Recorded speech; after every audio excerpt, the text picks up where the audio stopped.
بسم اللہ الرحمن الرحیم۔ محترم ناظرین و سامعین، سوجن کا روحانی علاج۔ اگر بدن میں کہیں ورم یعنی سوجن ہو گیا، جسم پہ کہیں جگہ سوج گیا، موٹی ہو گیا، مثلا ہاتھ سوج گیا یا پاؤں سوج گیا، جسم پہ کہیں بھی جگہ آپ کی سوج گیا، موٹی ہو گیا، تو اس کے لیے ایک روحانی علاج ہے۔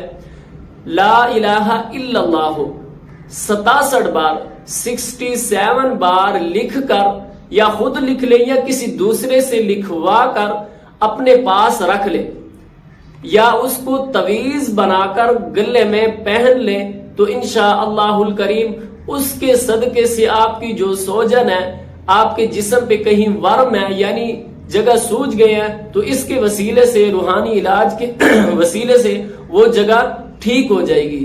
تو پیارے محترم ناظرین و سامعین، ایسی ویڈیوز دیکھنے کے لیے ہمارے چینل کو سبسکرائب کر دیں، ویڈیو اچھی لگے تو لائک کر دیں، اپنی دعاؤں میں یاد رکھنا۔ جزاک اللہ خیرہ۔